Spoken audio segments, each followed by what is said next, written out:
You know, the Qur'an is one of the most read and recited books on the entire planet.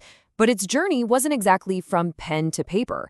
It actually started as a voice, a living revelation that was passed down through memory for more than 20 years. So today, we're going to unwrap the incredible story of how that spoken message was so carefully preserved and transformed into the single unified book we all know today.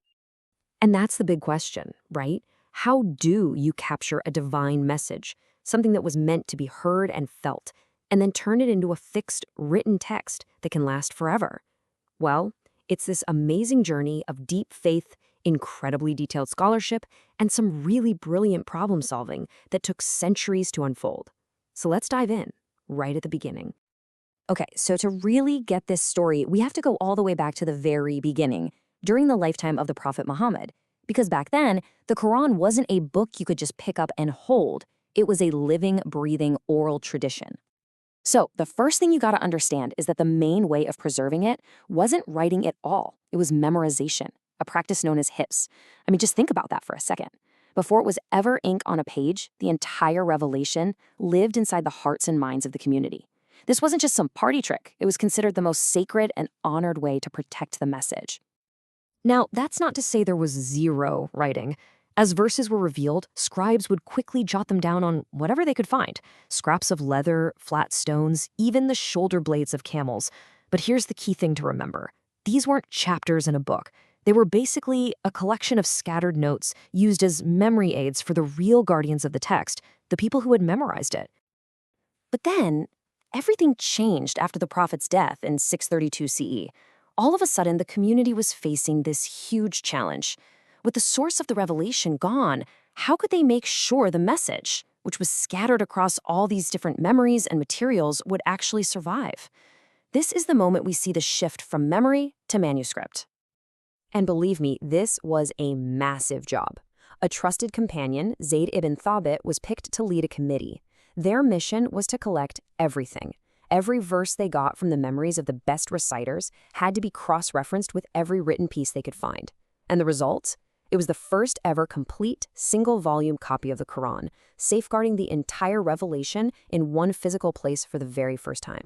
So they had this one master copy, which was an incredible achievement, right? But it didn't solve everything. As Islam started spreading at this breathtaking speed, a totally new and urgent challenge came up, and it was one that threatened the unity of the text itself. Just think about how people with different accents pronounce the exact same word. Now, imagine trying to write that word down just based on how it sounds. Well, that's pretty much what was happening. As Islam spread, communities in places like Syria and Iraq started making copies of the Quran that sounded like their local dialects. And these little variations started causing some pretty serious disagreements. The unity of the message was at risk. The solution they came up with? Honestly, it was brilliant. Instead of trying to control how everyone pronounced everything, they decided to standardize the written foundation of the words, something known as the rasm. The rasm is like the basic consonantal skeleton of the words, no dots, no vowel marks. By creating one official standard skeleton for the entire text, they made a master template that could work across any dial. And this leads us to a really pivotal moment in history. Around 650 CE, the third caliph, Uthman, gave Zayd ibn Thabit another big job: lead a new committee. Their work, which we now call the Uthmanic recension, was the final word. They set the final order of the chapters, or surahs, and most importantly, they produced a master copy based on that standard consonantal skeleton, the rasm, and that copy became the blueprint for all future copies.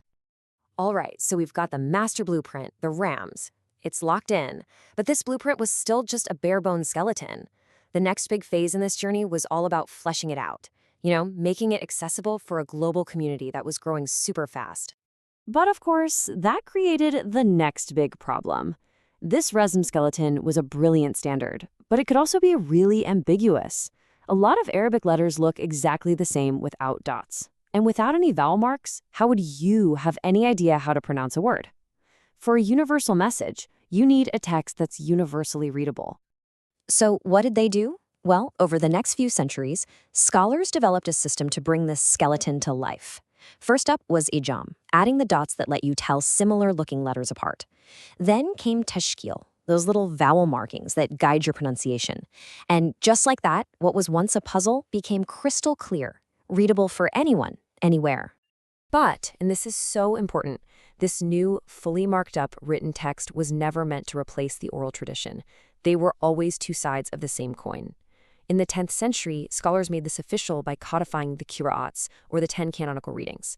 These are the authoritative schools of recitation, and each one has an unbroken chain of transmission that links the written page all the way back to the original revelation. So, what are these differences we're talking about? What do they actually sound like? Well, let's compare the two most common readings: Hafs, which is pretty much the global standard, and Warsh, which you'll hear mostly in Northwest Africa. The critical thing to get is that they are both built on the exact same Uthmanic rasm, the same consonantal skeleton. The differences are in pronunciation, kind of like the difference between a British and an American accent. But the core text and the meaning, they stay perfectly intact. And that brings us to the home stretch of our journey, how this meticulously preserved text, with its rich and tangled oral traditions, became the printed book that we see in homes and mosques all over the world today. Which brings us to one specific, super important year, 1924. This date is huge because it marks the moment when 13 centuries of careful preservation, from memory to manuscript to recitation, finally met the power of the modern printing press. So back in Cairo, a group of top scholars got together and created this totally groundbreaking printed version. They looked at the best manuscript evidence they had, and they created a clear, beautiful, and standardized text based on the Hus reading.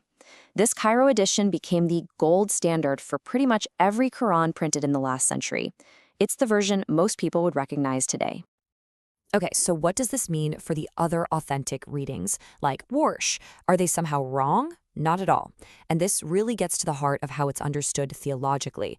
They aren't seen as contradictions, they're seen as complementary ways of experiencing a single divine revelation. As our source material puts it, they're viewed as complementary, non-contradictory modes that enrich the text's meaning. When you look at it all, this whole journey isn't just about making a book, is it? It's really this powerful story about the bond between a fixed written text and a vibrant living tradition. And it leaves us with a pretty fascinating question. What does this remarkable 1,400-year process of preservation tell us about how a community protects, shares, and lives what it holds most sacred?